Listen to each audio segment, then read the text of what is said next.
Welcome back to the Bearcat Tip-Off Talk podcast presented by Donahue Accounting Services. For friendly expert tax advice whenever you need it, come to Donahue Accounting Services.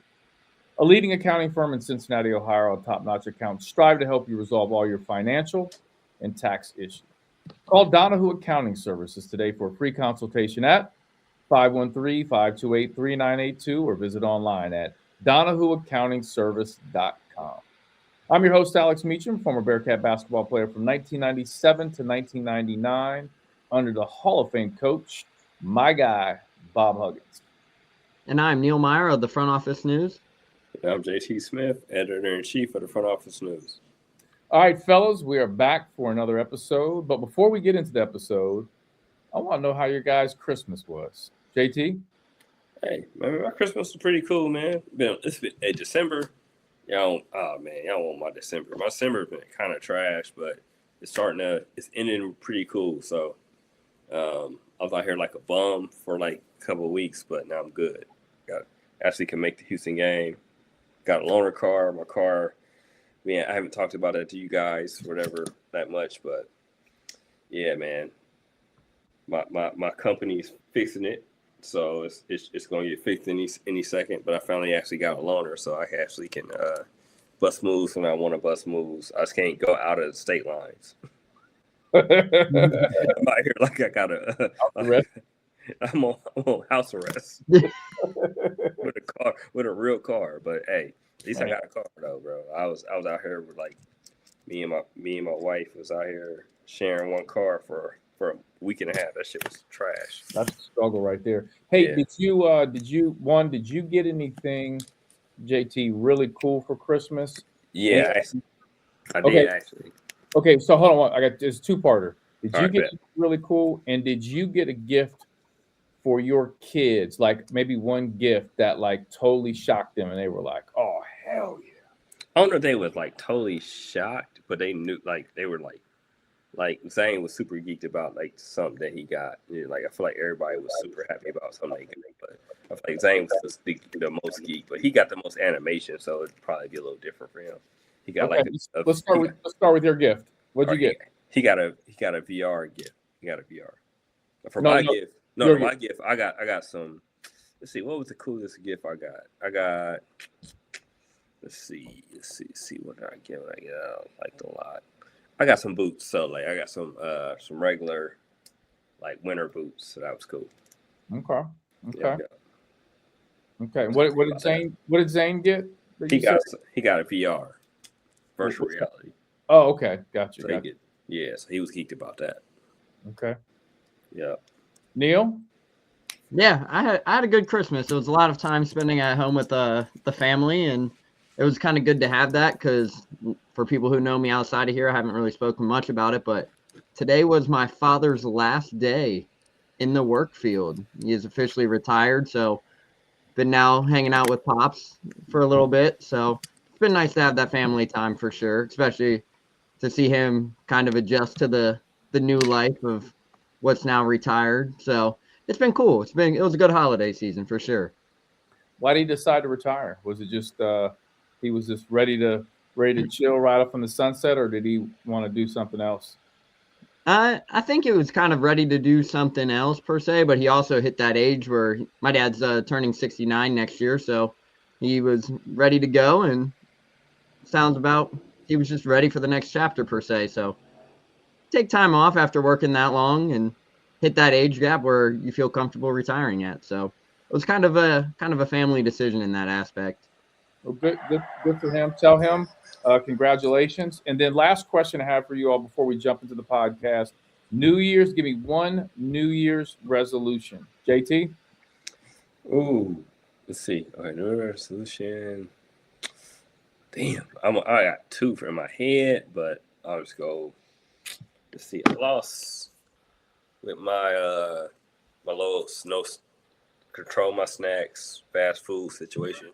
I lost damn near. No, for real. I lost literally damn near 7 pounds. 7? Yeah, 6.7 if you want to be exact. Within that process. Appreciate it. Thanks. Mm-hmm. So I'm trying to keep that down, lose a couple more, and then my 2020 26. Damn, getting old out here. 26 resolution is I want to keep that down and lose about 3 to 4 more pounds. Keep that at a consistent, and then just gain like double my income, man. Life, you know what I mean? Double in my income. I want to wherever that is, wherever I see what my taxes are, I want to double that for the next year. For sure. All right, let's do this challenge real quick, JT. Give me what you want your weight to be, an ideal weight for 2026, and your goal would be to keep that weight the same the entire year. Ooh, shit. That's tough. So I want to be under, if I could stay in the 180 to 185 range, but about like the perfect range for me would probably be like 183 if I can stay in that range. Okay. At the high, at my high, like I want to be at 183. So we'll say 183 for the entire year. Yeah. So get there and stay there. Yeah. I'm at 185 right now. Okay. Yeah. All right, 183. Got it. Yep. Deal? Yeah, I think for me, my biggest New Year's resolution that I want to do is get back in the gym and kind of get back being active in that aspect. I used to be pretty active in the gym, staying in a healthy mindset, but kind of slacked off towards the back half of this season. So I want to get back in the gym consistently, really kind of focus on improve my body, getting stronger, getting a little bit more muscle mass. Obviously, JT's talking about his wanting to be in that 180 to 185 range. I mean, I only weigh 130, so I want to get close to that 155 range. So that's what. Whoa! How much do you weigh? I only weigh 130. Wow. And I eat like shit too. Bro, 130. 130. JT, the last time you weighed 130? Shit. He said, maybe junior year of high school. Man, 130. Yeah, man. 30, I'll have to go to 130. middle school. Man, I was like 110 my senior year Maybe of high school. probably sophomore year, and I was a skinny mofo. Wait a minute, you were 110 in high school, Neil? Yeah, I was about 110, 115 pounds in high school. In high school? Mm-hmm. Wow. Jesus. They're beating you up and taking your lunch money, bro. They put you in a locker. They put you in lockers. I never got put in a locker. Despite that claim, but respect. But based on that weight, you could have been growing up, I was always like super healthy. Like I was eating like a salad or two a day all the time, and then as I got older, I kind of slacked off on that. I'm glad you were in the inner city, man. I'm glad you were in the suburb. I'm trying to eat a little healthier here and get back to a good weight cut. Get a healthier diet is what I'm trying to do this year. Okay, Neil, let's get a good weight for you. What's a good weight for 2026? Yeah, man, you can't go too crazy, man. If you're at 130 right now, you can't go to. I think I'm like 134 roughly right now. So hopefully around end of the year, I would like to be around like 158. No, man. Hey, come on, man. We gotta get you. Let's go 145. So I think that's possible though, but let's get it early and maintain it the entire. Yeah. We don't want to get you too crazy, man. We got realistically, let's go 146, 147. So 10 pounds roughly. So right now, if you go weigh yourself and take a picture and show the podcast, you're at 130, 134. It was about 134.7 last time I was in the gym and checked. So if you check it right now, that's what I'm saying. Like right now, where would you be at? Right now, I'll probably be closer to maybe 136, 137. Do you have something you can weigh yourself right now? Not at my house. No. Damn. All right. I'm gonna spare you because I was like, we need to get this. This timestamp. We do a fantasy football league every year, and in the summer we do the combine and stuff. I can get you that result though. Nah, we need right now. The combine don't mean nothing. I think I was 137 around then, something like that. Okay, let's get this and move on. Are we gonna go with? We're going 146. 146. All right. All right. That's respectable. I'll that's doable. Okay. But it depends on what his weight is. Like we don't got his like today's weight either though. But I think 146 is better than 158. Yeah, that's too much. But I'd rather be 158 at the end of the year though. Hey, well, Meach, he about to pull a Roy Jones reverse. Look, you know what I'm talking about? I do. Let's just do this. Let's say 146. Let's rock out the entire year. If you start to make improvements and you get the 150, 150 plus, you set the 2027 goal at that point. But let's get 146 and let's rock out. Yeah, man. Is that a deal? That is a deal for me. Think about this. I love this. I always listen to these different podcasts and try to get into the mindset of great athletes, great business leaders, CEOs, teachers, different people that impact. And I was listening to an athlete, and I'm not going to say what athlete it is, but he was talking about how people look at fancy cars, like a Lamborghini, F1 McLaren, like all these cars that are super expensive. And he's like, people are very careful with the gasoline they put in these cars, right? You can't put any type of gasoline in these cars. And make sure they put them in a garage. Yep. They make sure they cover them, make sure they're waxed. And he goes, but they don't take care of their body the same way they do these fancy cars. And your body is worth way more than a vehicle. Yeah. And I was like, bro, that is so true. Yeah. And that's been kind of my mindset when I heard that moving forward, like treating yourself like you are really a Ferrari. Be careful of the stuff you put in your body, how you take care of your body. Think about the same as a material expensive item that you have. Yeah. I just want to put that out there for you guys. We're going to stay in tune with this, okay? So we got 180 through 183 for JT. Yeah, 183. 146 for Neil. Yeah. All right, we're locked in. All right, let's jump right into it. The Bearcats are currently 8-5 after losing to Clemson 65-68 and beating Lipscomb 89-62. This is the Bearcat recap segment sponsored by Purple Monkey Project. JT, thoughts on the Bearcats' performance? Okay, so this is gonna be a hell of a contrast. So against Clemson, first half is terrible, trash. I can't I have nothing good to say about that first half. Nothing good to say about it. Well, everybody can, you know what I mean? Be mad at me. That's cool. I don't care.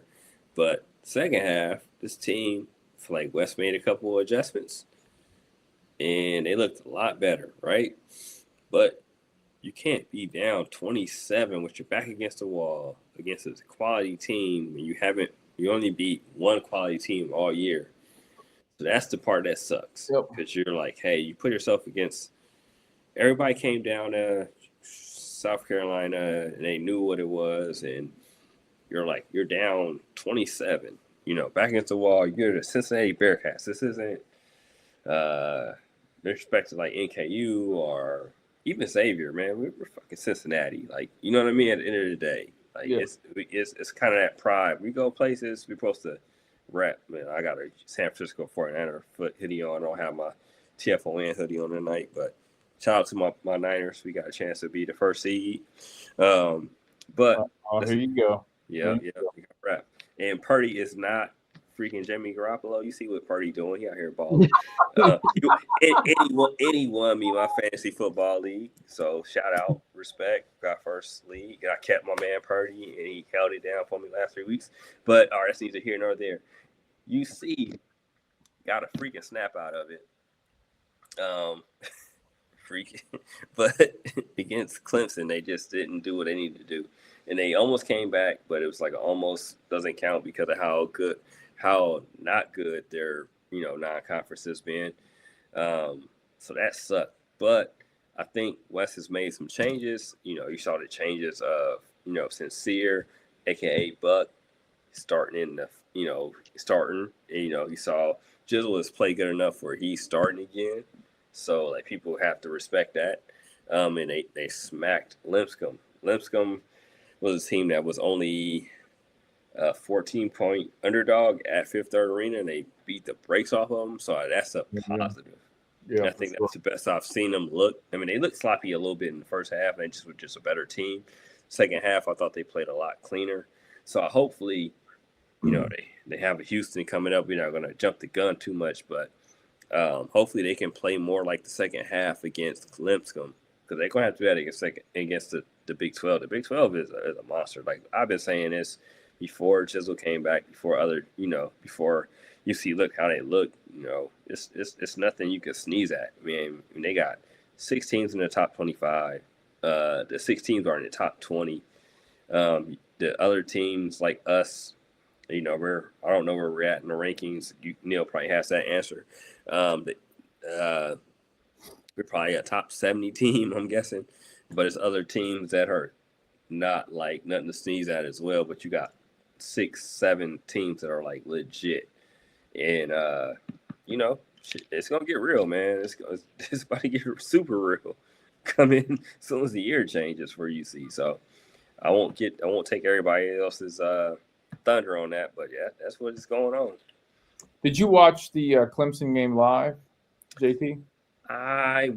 So what did I have going on?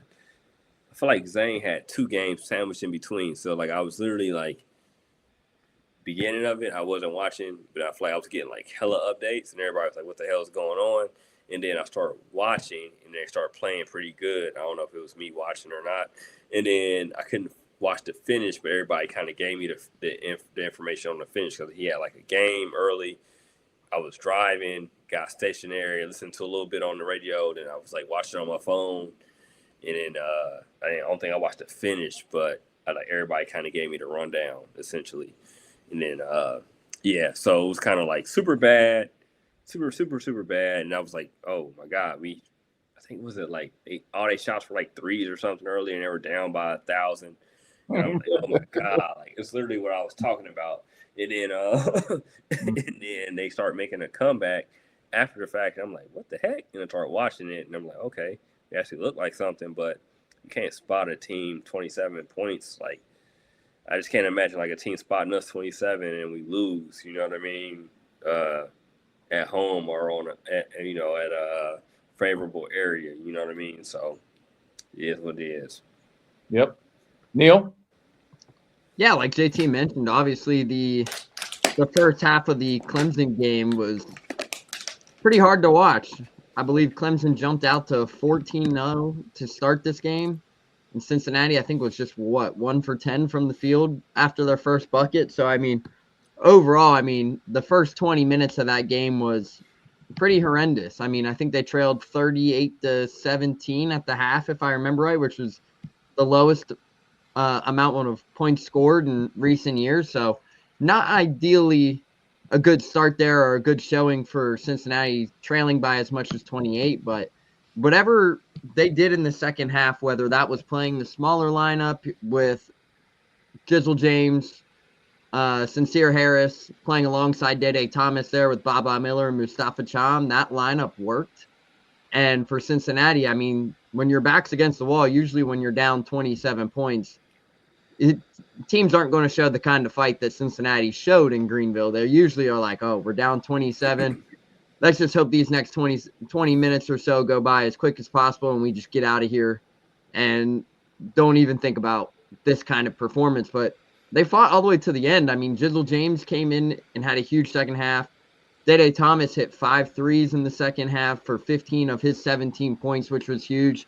He kind of willed those guys back into that game. The guard play really willed Cincinnati back into that game. Sincere Harris, if I remember right, had 10 points in the second half as well. So that lineup seems to be the lineup working for Cincinnati. And we saw that last night in the win over Lipscomb, was that Wes Miller said, hey, we wanted to reward these guys for the performance they had. And we thought that lineup was working. But it's kind of a credit too now to where you see Jizzle James has been back for roughly 2 weeks or so for Cincinnati, but he provides a lot more for this team than what people might have imagined, because he's a bigger, more physical style guard. Wes Miller noted it last night too, that he's kind of like a player similar to Baba Miller in a sense because they're both so versatile. Baba can guard the 1 through the 5.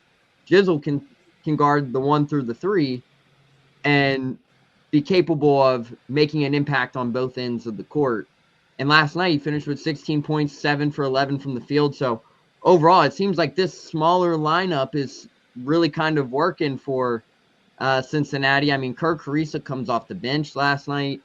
He knocks down his first 3 shots. Maybe he's the guy that can come off the bench and give Cincinnati the spark. Maybe it takes some pressure off his plate a little bit. But overall, I think the lineup that Wes Miller used last night versus Lipscomb is probably going to be your starting lineup moving forward, especially with Sean Abayev still going through those freshman kind of struggles there. He's still trying to find his footing at this next level as well. So they're trying to do whatever they can to kind of ease him into this offense and what they want him to do. He's going to have his moments, but we haven't seen them yet, but there's still plenty of opportunity to come. But last night was a great win to build off of it. Baba Miller was exceptional. 11 points, 21 rebounds, damn near triple-doubled it, had 7 assists at halftime too. So pretty impressive night for Baba Miller to say, but they're going to need more of those kind of performances from Miller heading into the Big 12 play, to say the least. Neil, something that you forgot to talk about, which probably was one of the most important things, is halftime performance at the Lipscomb game. Yeah, that was crazy last night, Meach. That was crazy. Man. JT, you missed that one. I missed it. I heard y'all. Nah, me and Meach were talking about it, but shout out to that gymnastics instructor, because Meach, what would you say? She was probably what, 75 roughly? Man, I mean, I'm saying she might be older, man. She was out there. To see her out there, she was. I felt bad, like some of those kids. She was legit throwing those kids to do the flips and stuff. So let me, Neil. Let's give the audience a frame of reference. So for those that weren't at the game, or for those that were at the game and walked away during halftime, so there was a gymnastic performance by kids. I want to say maybe age range 5 to 12 years old, boys and girls. They put that blue mat down, and they were doing backflips and all that stuff. I saw the blue mat.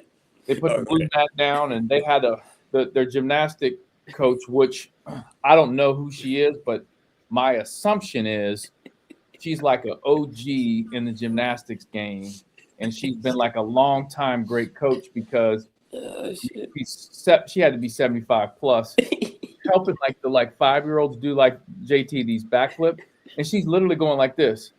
JT, look, she's just going like, she's like flipping them and literally flipping the kids. The kids are like falling like that. I'm like, and so normally during halftime, I get up and I try to say hi to some people. Hey, Meach. So, all right, my bad. So was she out here moving like Steven Seagal? Hey, no, she went. I'm trying to. Was she moving like Steven Seagal? Like, you know what I mean? It wasn't like the Steven Seagal. I'm trying to think who, like, bro. It was just like was it like a priest? Was it like the priest that was slapping people like super hard, like when they was like trying to get them blessed, like more like that. Yep. Okay. And then the kids are like flopped. Like one kid like fell on his head, and we're like, "Oh man!" And she's just throwing them. Hey man, shout out to her, man. She's a triple G, man. I guess I don't know. I texted Meach during the halftime show, and I said, "Man, I hope Bob didn't go in the locker room because we might be needing some." But you know what's funny? The fact that you text me, my buddy Mike Lockhart. Shout out Mike Lockhart. He coaches at Indian Hill High School. He was at the game with me. And, like we were talking during halftime, and we were catching up on some stuff. And like we had to pause and go, "Is she really throwing those kids like that?" Like mid-conversation, and then Neil texts me, and I'm like, "Yo, he saw it too." I was like, this is crazy. Let's get her on the podcast. We need to get a rerun for the people who weren't at Fifth Third Arena last night, just for that like 10-minute intermission, so they could see what we were talking about. Oh shit, that's great. That was wild. This is the Bearcat Game Recap segment, sponsored by Purple Monkey Project. Hey, there are a couple things I want to throw in before we move on. So lot of things you guys said I agree with. Neil, I want to touch on something you said. I do think it was time, and it is time moving forward to adjust the lineup. And I think what happens in today's game, you're starting to see a lot of these coaches around the country, these college coaches, talk about the state of college athletics, specifically basketball. You know, we've got guys that are playing in the G League that are coming down and playing college basketball. Oh my God. That's a whole nother subject. We got to ask Wes about that because none of us have asked him about his thoughts on that yet. So we for sure got to see what Wes's thoughts are in the next press conference about all this nonsense of NBA, G League guys coming down and playing college. At the end of the day, the NCAA is tired of losing lawsuits, and they're just like, all right, do what you got to do. Yeah. We're for whatever. Just do your thing. So basically, the state of college basketball, you know, you've got this hierarchy. And I think we've seen it last year, and we've seen it to an extent this year.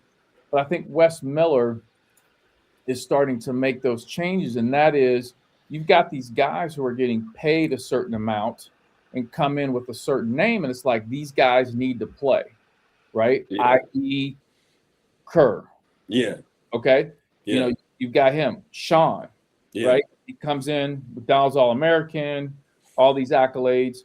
He's got to play. Yeah. Well, folks, Buck Harris is producing. Jizzle James is giving us a spark. Yeah. Gosh, I wish Tyler McKinley was healthy. Bro. And then, what's his name? Shoot, I forgot his name. 65. Halveen. I mean, he may not be the most skilled dude, but he plays hard. He plays hard. Like that's like a skill.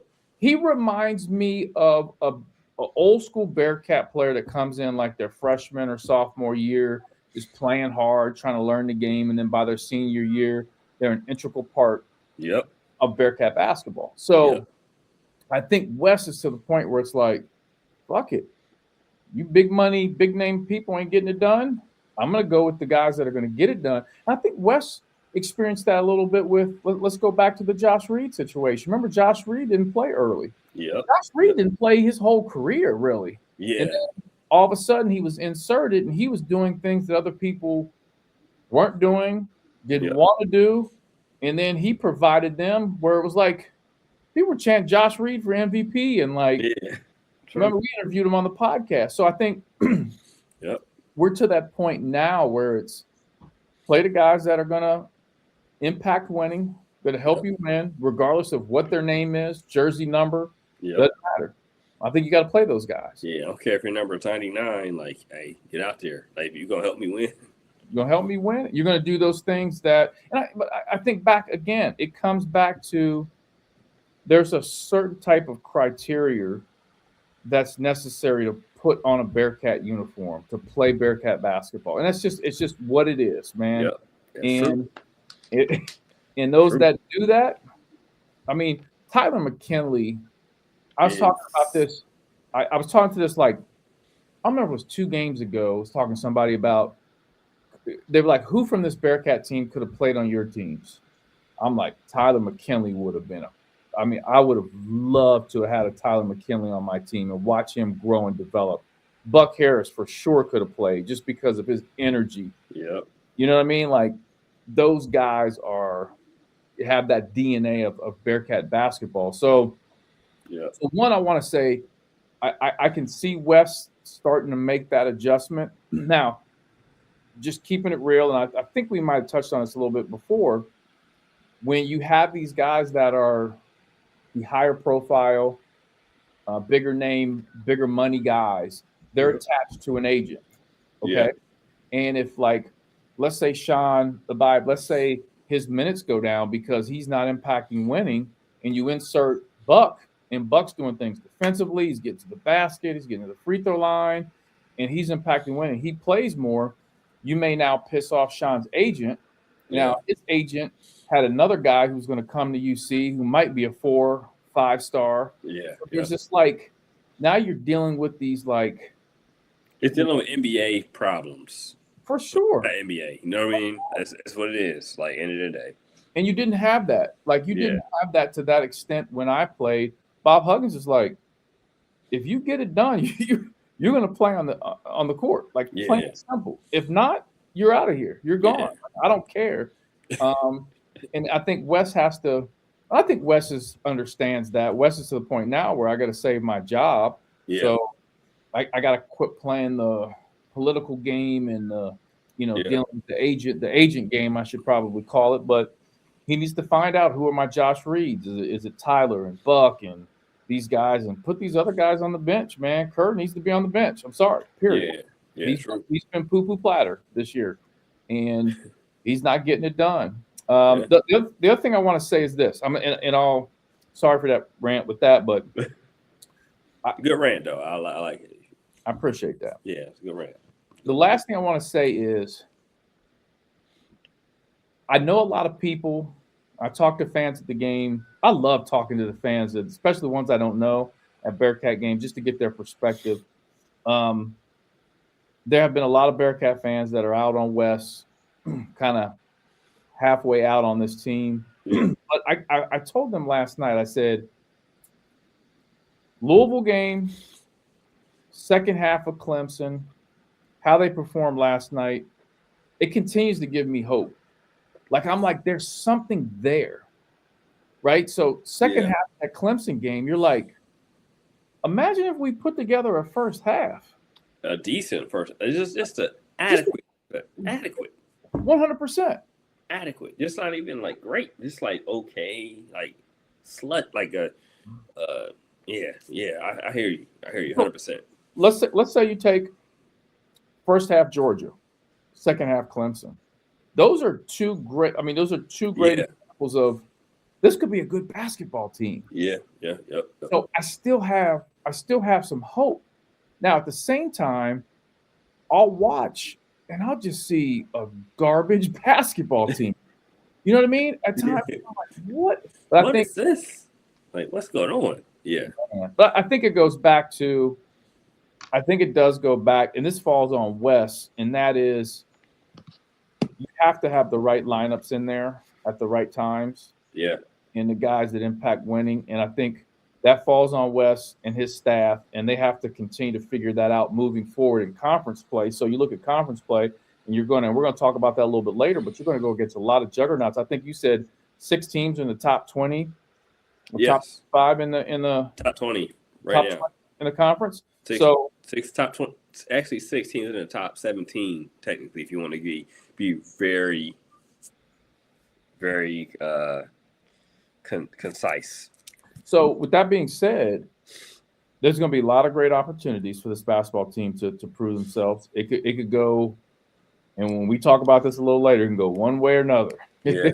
It can go really bad, or we can really turn a corner on that. This was the Bearcat game recap segment sponsored by Purple Monkey Project. Purple Monkey Project was formed following the tragic loss of 10-year-old Reagan Vanas in May of 2021.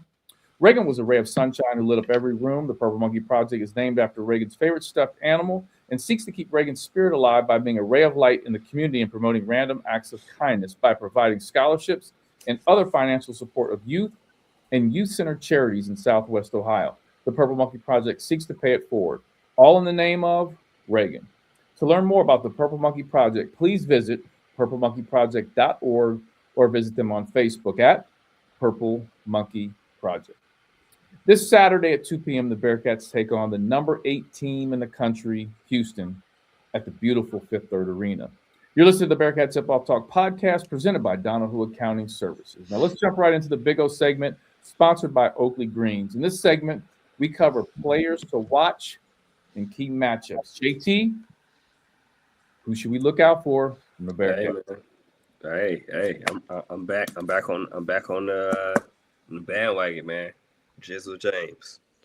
James. Talk that talk. Hey, he's played well against Houston. I don't got the numbers in front of me, but he's a guy that Houston wanted. Everybody knows that. That's not nothing to sneeze about. I think he's getting his feet. His feet are wet.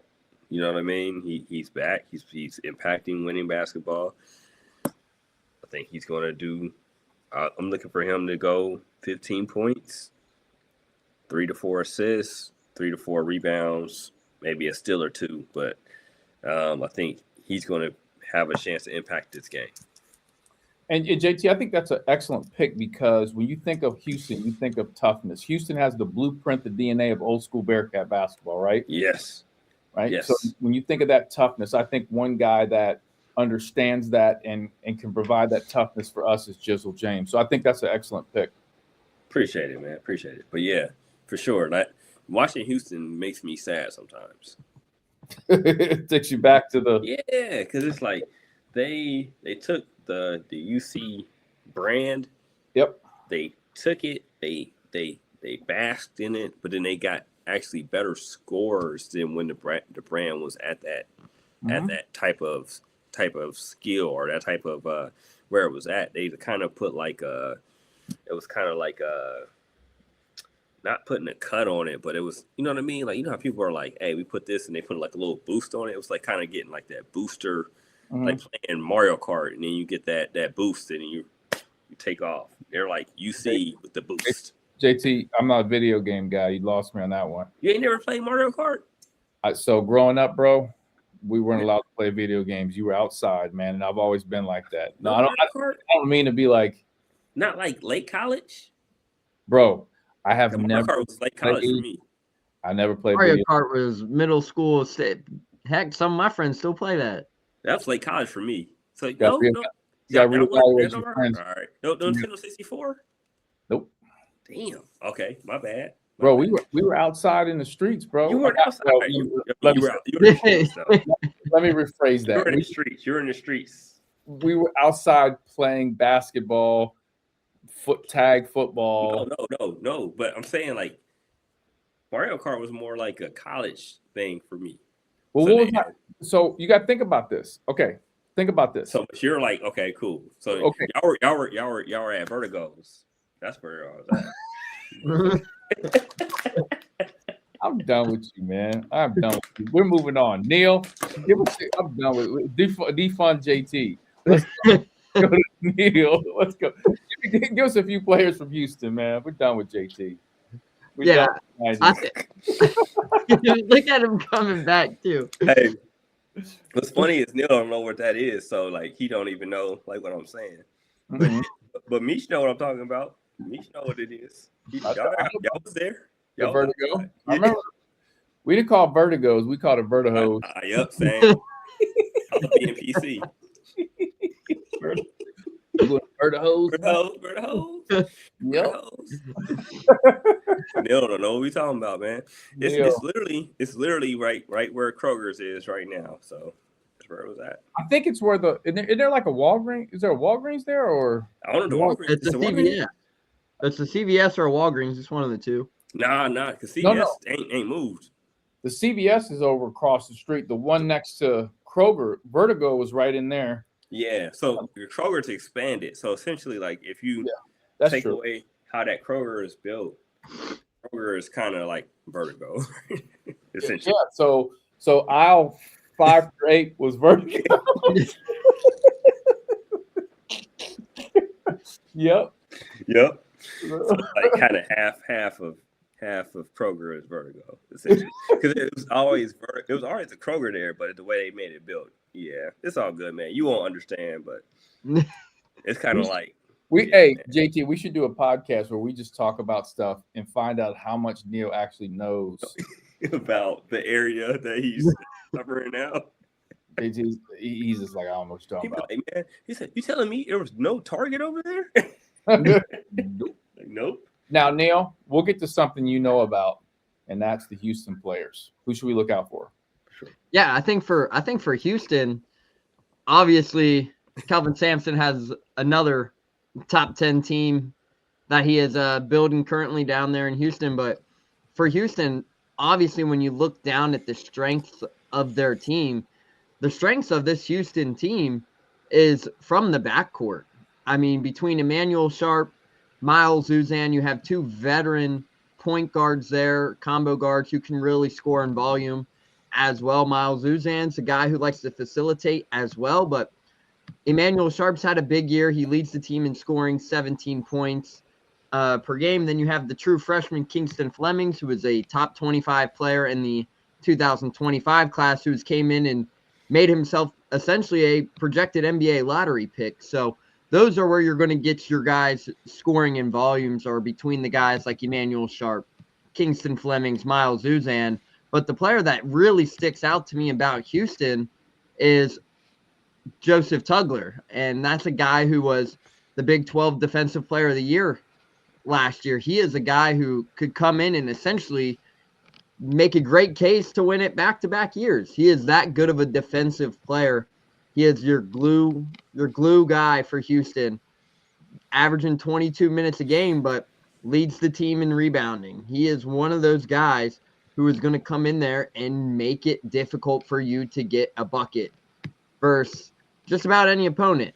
So, and essentially a way to compare him is to what 2023's John Newman was to Cincinnati. That is what Joseph Tugler is for this Houston team, and he has continued to get better and better throughout his career. He is now near 3 under Kelvin Sampson, and he has quickly skyrocketed to one of the best defensive players in the Big 12. So Cincinnati's going to have their hands full, but it's going to start between the backcourt and how effective and active does Joseph Tugler get on the defensive end in this matchup Saturday. Man, you just gave me a throwback name I wish we had on the team, and that's John Newman. Woo-wee. True. I wish we had a John Newman on this squad. Man. True. I actually forgot about him. I wonder how he's doing these days. We need to check in with him. He's playing overseas, right? Yeah, he's still playing overseas. Okay. We need to check in with him. The Big O segment is sponsored by Oakley Green. So my player to watch for the Bearcats, I'm going to follow up after his 21 rebound performance against Lipscomb, and that's going to be Baba Miller. So when you look at a player like Baba Miller, and I mentioned at the Lipscomb game, I took my buddy Mike Lockhart. Mike is a big Xavier fan. He grew up a Xavier guy because of his family. So no offense to his family, but he's a Xavier guy. So wanted him to take him to a Bearcat game. I don't know that I think he's been to 1 or 2 Bearcat games at Fifth Third Arena, but I was kind of telling him, he was asking me, he watched the Crosstown shootout, but he was asking me about, like, who do I think is projected to be one of the better players moving forward for the Bearcats NBA projected. And that's Baba Miller. And I'm like, this kid has all the potential in the world, man. He's just like NBA size, ability, and all that. Yeah. I just don't think that we've seen it consistently enough. And we need to see that. And what a great moment for Baba to show the country what he's capable of than against the number 8 team in the country in Houston, one of the toughest teams in the country. It's a great opportunity for Baba Miller to really step up. We know a lot of people are out on West. Fans are, not happy with this team. But at the end of the day, Fifth Third is going to be rocking on Saturday at 2 p.m. For I sure. think all 3 of us can agree on that. And with Fifth Third rocking, the fans are going to have, the Bearcats back. Baba's got to step his energy level up, continue to dominate those boards. JT, I think you talked about that earlier about the Bearcats need to control the boards. Yeah.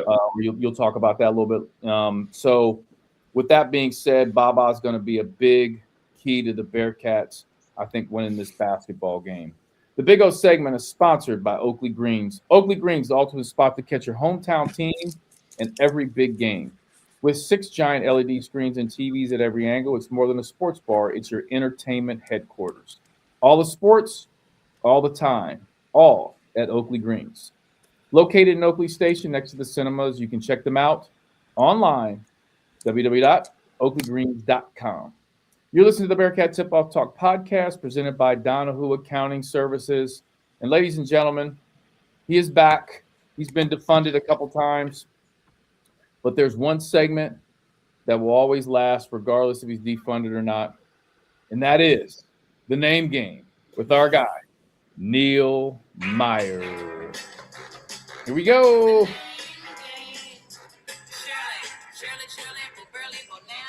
So, Neil, you're going away from the actual dance moves to just the head bop. Yeah, it was just a head bob tonight because we got defunded. We got defunded last time I actually danced, and then we started losing, so we got to go away from that. True. And you got defunded in the press conference, right? You want to talk about that? I do not want to talk about that. Okay. Let's move along then. So let's go to. I'm gonna throw a little wrinkle in the game here. So normally we talk about the team we're currently going to play, and we talk about a team like Houston and go through the name game. But when I was reviewing the roster for Houston, I was really disappointed. They don't have any really either wild names or unique names that I thought fit the name game for you. So I went and did a little bit of research. So I want to throw a team at you. Let's look at the Pacific Tigers. Neil, are you ready? I am ready. The name game with Neil Meyer. We're going to start with number 0 for the Pacific Tigers. Number 0 is Alexis Marmolejos. Where the Marmolejos at? He's from the Dominican Republic. Okay. All right, from the DR.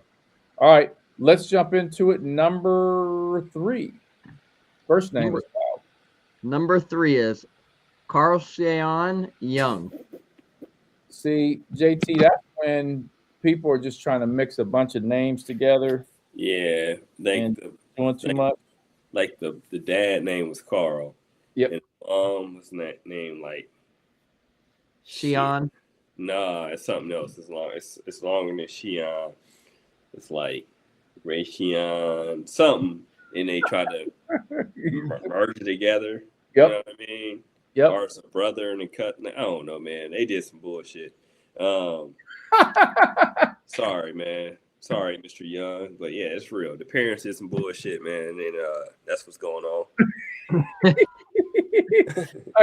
I appreciate your honest breakdown there. Let's move on from him because JT's mad.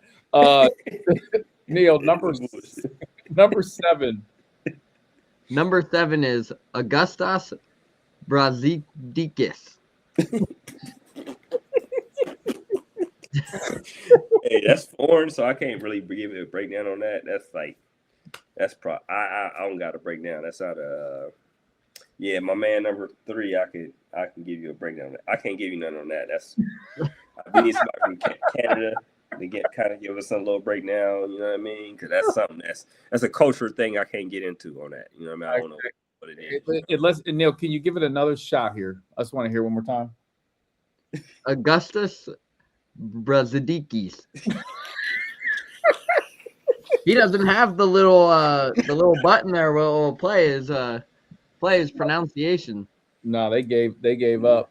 Not Pacific, man. Man, they probably got some people there though, man. They ain't putting it into their athletic department like they should. Because they should have enough money to go there. Pacific probably is a good education, man. It probably is. All right. They don't care about that breakdown, that little hit the button shit. No, they said no, not with these names. Number 9, Neil. Number 9 is Caius Kublikas. Do it again. One more time. Caius Kublikas. That's pretty good, man. Oh my God. And I swear it's like every time we do the name game segment, Lithuania. Yeah. And it's always the same spot in Lithuania. It is. There's Lithuania. It's always the same spot. They got a bus and they're just shipping them in. Yeah, they're like it's a hotbed right there, man. That's gotta be, man.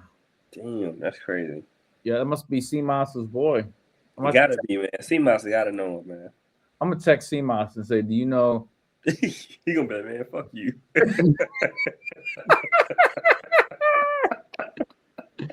He probably is. He's gonna cuss you out. He gonna cuss you out, man. It's like, man, what the fuck, man? It's because they from Hey, Canada. I'm supposed to know. CMOS loves me because I text him. I was in San Fran. It's a true story. I was in San Fran. I was in the Bay Area. I was getting ready to walk into the the Golden State Warriors were playing. God, who were they playing? Ah, shit, I can't remember who they were playing. But get ready to walk into the game, and I think Neil texted me and said, "CMOS got hit by a car." And I text him, I was like, bro, did you get hit by a car? He texted me back like right away, like, yeah, man, it's crazy. I'm like, bro, how do you get hit by a car? In season. In season was crazy. Yeah. Season. In season, man. He's got love for me. I had to show him. I'm like, bro, you got to stay away from getting hit by a car. Crosswalks and shit. Yeah, Hey, the one he got hit at was right there crossing the street into Kroger, which would now be in Vertigo for you guys. I like what you did there. He was trying to see if he can get the Vertihose. I understand it. Well, it wasn't there no more, but I understand what was going on. He heard about the shit. He heard what was going on. I did not have this name actually on my list, but I want to hear you pronounce this name. Number 11. Number 11 is Emmanuel Manuin. Nice. I like that. Manuin. That's pretty good. Yeah, All right. Number 15. Help me out with that first name, Neil. Jayon Pitt. You think that's it, Neil? Or JT? You think that's the first name? It might be. JR? Yeah. I'm gonna go with that. Okay. I'm gonna roll with it. Number 17. Oof. Number 17 is Eel Harrell. That's a hell of a name, man. Man. And the way it's spelled too, like it's not even. It's crazy. Where is he from? Damn. They don't have anybody with. Okay, they got a couple people with basic names, but this is crazy. I told you, man. I found one. I said, let me find it. Jesus. This is the same reason why all these people could come back from the freaking G League and NBA and shit. Number 21. Number 21 is Clayton Mpiana. That's pretty good. That's pretty good. Yeah, he's from Cali. Yeah, pure Cali dude. Yeah. He's a freshman. Number 22, last name. Chris Kienes. Look where he's from. Lithuania, baby. I'm like, I got a whole list of people to text CMOS about. Man, he gonna block you. He is. He's like, fuck you, man. You know? Number 24. Number 24 is Casey Ibekwe. That was good. You did, man. You did do good on that. You did good. His name sounds like he's like a. His given name is Favor Ibekwe. Oh, where'd you? Oh, I didn't even see that. You really did your little research. Say it again. Favor Ibekwe. Okay. Man, but his name sounds Casey Ibekwe. It sounds like he's like a 6-man for OKC or somebody like. It says in the bio that he goes by his nickname KC stands for King of the City. Oh wow! Yeah. Wow. Interesting. Yeah, it does. Yeah, KC. Yeah, King of the City. All right, scroll down to the coaching staff. Let's go with the third assistant coach on the left. Charles Hantumakos. That's pretty good. It is. Hantumakos. And then the video analyst scouting. That is Aki Kitamoto. Damn, that was pretty good. Okay. Neil said I'm ready for Pacific. Yeah, he was lined up. He had them lined up. I'd have messed that all up, boy. Yeah, I would have too. Men's basketball supporting staff. Let's go to the female on the bottom right. The cabinet ambassador, Mary Lomax Giraduzzi. Damn. That's a Giraduzzi. Yeah, sheesh. Jeez. Jeez, man. And they got a phone number for her and everything. This is crazy. Man. I have to watch a Pacific game. I want to hear the announcers that are Neat. I swear when we were going through the list talking about the name game, you made the comment, I think it was last year, that the teams that have the most interesting rosters and pronunciations are all West Coast teams, and Pacific out there in California has quite a bit of them.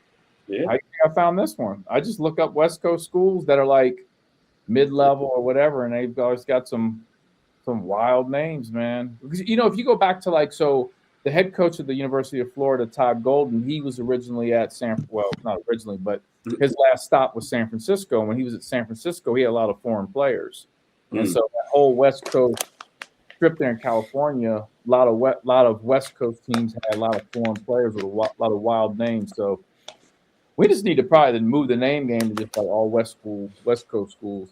Hey, by the way, playing Houston, I know the name game is over with Pacific, but there's one name on that Houston roster we got to talk about, JT. Mercy Miller. Mercy. Master P, son. You got it. Will Master P be in the building? Hey, that'd be so tight. If Master P, okay. If Master P is there, I will definitely have to get a picture of Master P, bro. I don't care what nobody say. I would not be too cool to get a picture of Master P. I agree with you. I don't care. Like if it's during the game, like whenever I feel like it's an opportunity to get a picture of Master P, I'm trying to do it before if he's there or after. But I will ask for a picture of Master P. I'm sorry, I cannot get the opportunity. Well, let's look this up. So the one thing we've got to be conscious of is Master P is, I think he's like the quote unquote GM of University of. Yeah, so he might not be there. New Orleans. Yep. So we have to look up. So our game is what, Saturday? Yeah, at 2. They don't play till Wednesday, December 31st, and then they do. No, wait a minute. Shoot, they got a game. Damn, they got a Saturday, January 3rd. Damn, I was gonna say we have a chance. I was gonna say we got a chance. I thought they skipped past. I thought it went Wednesday to Monday, but nope. Damn, no Master P. No P. Whoa, pause. No, pause. No Master P. Yeah. All right. No Master. Yeah, but that'd have been fire. If we got Master P at Fifth Third, I'm gonna care we lost by 50. I got the picture. I gotta get the picture, but we need to win though. But for sure. That'd be crazy. All right, let's jump into the Kenyon segment. This is where we cover the keys to the game. JT, what do the Bearcats need to do to win? I feel like they got to do a lot of things, but specifically from your standpoint, what do we need to do? It's a lot, man. So, all right, we're going to get – all right, the first thing, we got to win the rebounding battle. Houston is a very good team all across the board. If we have any chance to win this game, they cannot allow Houston to come in there and punk them on the glass. And Houston is a team that can come in and punk you. So I feel like they have to control the glass if they're going to pull off the upset at Fifth Third on Saturday. Yeah, and I kind of jumped the gun earlier with yeah, for sure. But it's all good. Yeah, Baba Miller being a key to that with 21 rebounds in the Lipscomb game. He's going to be a big part of rebounding the basketball. So besides Baba Miller, who do you want to see crashing the board, JT? Oh, man, that's a good question. I need Mustafa Cham to get between 6 to 10 rebounds. Who else? Just a group effort, but I think Mustafa has to be a very big presence on that glass. I think it's going to be a group effort, man, but Mustafa has to come in there and I need him to get 7 to 10 as well. I need him in, Baba, he had 21. So against Houston, Houston, I want 10 to 12, but against, I need Mustafa to be at 7 to 10 for sure. You could throw in there, man, quietly. It's just Jizzle, man. Get on those boards. I ain't mad at that. Oh. But, yep. I feel like all the guards got to come in there, like the starting 5 now. I'm pretty sure it's going to be the same starting 5. You got Sincere, Jizzle, Day. They all can get you 3 to 6. You know what I mean? They have potential to get you more, too, as well. But I think if, Baba is getting 10 to 12, I need Mustafa to get 7 to 10. Those guys get you, all of them grab 3. That sounds like you're in a good spot. And if somebody kind of gets, 3 to 6, that 6 range, then I feel like you're cooking with some grease. You're doing what I need you to do. And it's all about making shots and playing good offense. Yeah, for sure. Yeah. Neil, so I want to get to you, but before I get to you, do you have any updates about Tyler McKinley playing versus Houston? Yeah, it sounded like Wes Miller said he was available to go last night, but he just didn't look 100%. So they wanted to give him a couple extra days to kind of prepare heading into Houston. Wes didn't have an exact update on Tyler's status for Saturday. Obviously, you would love to see him out there because you guys are talking about rebounding. This is the game where the Bearcats could really use Tyler McKinley, especially in this physical matchup, because Tyler plays so hard and he is aggressive to the boards, can get you 6 to 7 rebounds a night at least. And this is a matchup where every rebound is going to count versus a team in Houston. So you wish he could be out there, but sounds like right now it's still kind of a day-to-day thing. Obviously hasn't played since the Georgia game, so dealing with that knee injury still, some setbacks there is what it sounds like. So it's going to be interesting to see what his status might be for Saturday, but they don't have an exact update on him at the moment. Obviously, today's only Tuesday, so you have, while we record this, it's Tuesday, so you have a couple days to really kind of see how this week progresses and if he practices and whatnot, and how he responds. So it's going to be interesting to see if he's out there for Saturday versus Houston. All right, give us your thoughts and keys to the game for the Bearcats to win. Yeah, for me, I would love to see Cincinnati come out and push the tempo. I mean, Houston has always been a team where they're going to slow you down and try to make you really play in the half court. I mean, Cincinnati hasn't scored more than 60 points versus Houston in any contest with Wes Miller at the helm. Every game, and Wes Miller is now, I believe, what, JT, 0 for 9, or is it 0 for 10 versus Houston in his career? I think it's 0 for 10. 0 for 10, and Cincinnati has not scored more than 60 points in any of those contests. If they want to beat Houston here and really kind of set a tone with Big 12 play, they're going to have to come out and push the tempo. So this is a game where I'm going to look to see Jizzle James and Day Thomas try to get out and run early. And I think if they're able to do that and you can wear Houston down, Cincinnati could cause some troubles. But if they're going to want any chance of winning this game on Saturday, they're going to have to be firing all cylinders, and they're going to have to play to the tempo that Wes Miller wants, and that's a very quick tempo. You think so? From the, I don't even remember who our first game was. Who was our first game against? The first scrimmage? No, the first game. First official game. Western Carolina. Western Carolina. Okay, from that point to Lipscomb, do you feel, and this is for both of you guys, both you guys can answer this, do you feel like our pace of play, our tempo has been fast the entire time? Do you think it's been different? What are your thoughts? I think it's definitely slowed down from the first game. I mean, we saw glimpses of it versus NJIT and versus Louisville and whatnot, but in the recent weeks, probably the last month, I would say definitely after the NJIT game, after Thanksgiving, this team has definitely slowed down. I mean, the Eastern Michigan game, they played slow. They played in the half court the whole time. Xavier, I thought they didn't push the tempo enough. Same with Georgia. I thought they didn't really come out and push the tempo per se. So I think over the last month, they've kind of slowed their play of pace. But if they're going to want to be successful in Big 12 play with how good this conference is, they're going to have to push the tempo. So Saturday is going to be a good opportunity to do that. JT? Yeah, I feel like at times the pace has slowed down. I think just in general, I feel like the careless turnovers, like they might not have a lot of turnovers, but when they have the turnovers, they're like real bad. You're like, damn, that wasn't even forced. You know what I mean? Mm-hmm. That's kind of what's kind of changed at times with this team to me. I can agree with that. So let me give a couple of my keys to the game for Saturday. It's funny I just thought about this during the Clemson game. I started watching the first half, and I'm like, whoo, I'm thinking to myself, how bad are we going to get beat? So I was like, man. So first half, it was halftime, and the game was on a Sunday, right? Saturday. No, Clemson was on a Sunday. Sunday, and this is why I remember it was on a Sunday, because I got in the car and I said, you know what, I'm going to go for a run, and I'm going to listen to the radio call with Terry and Dan. Yeah. So I get in the car. As soon as I get in the car, Leonard Stokes calls me. Leonard's like, bro, are you watching this?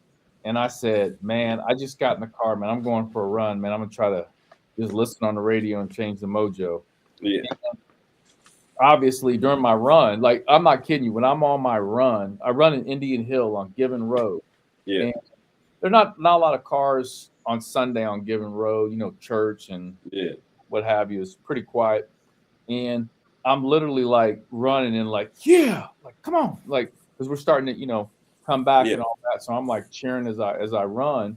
And I was thinking about that game when I think about this Houston game. So my segue is we have to show fight from the beginning to the end in that old school Bearcat toughness. And that's something Leonard and I were talking about on the phone.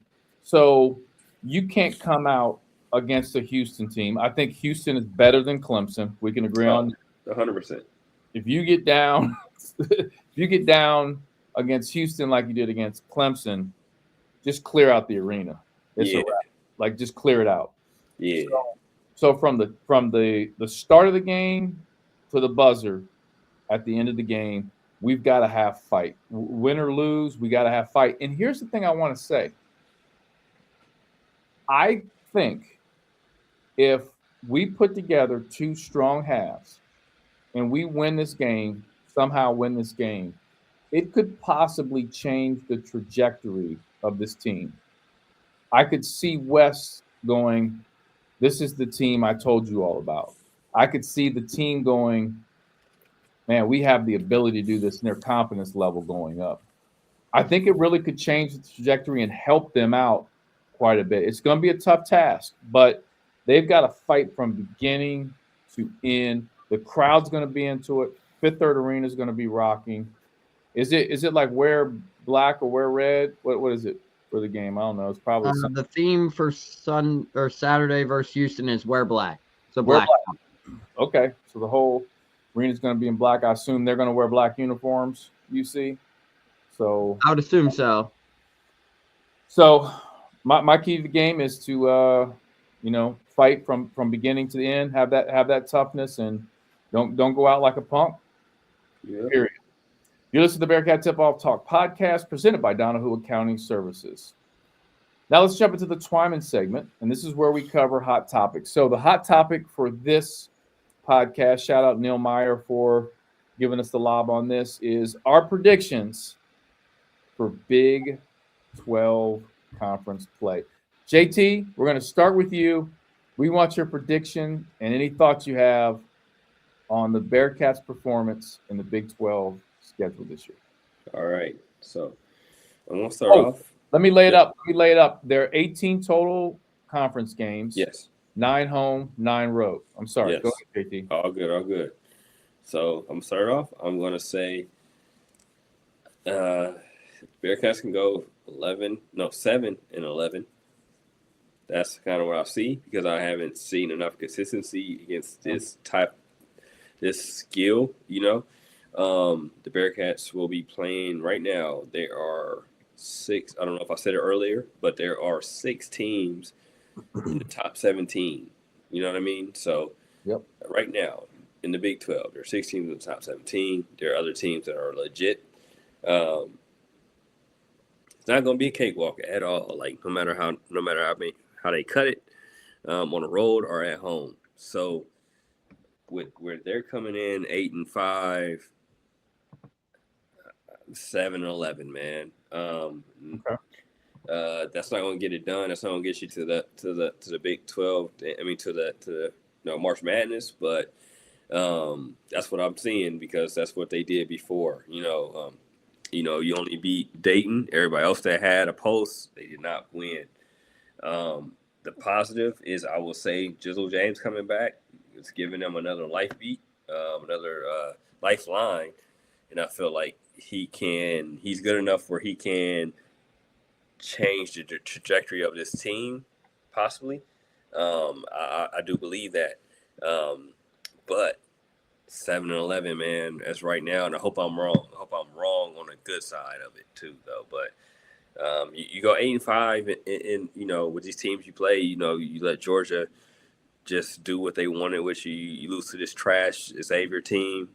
You freaking let Clemson have you down 27. You almost win that game, but you still let them have you down 27. I can't put great stock into this team to be a top 5 team in the Big 12 to actually have a chance to go to the big dance. And I hope I'm wrong. Neil? Yeah, for me, I was talking to you guys before this.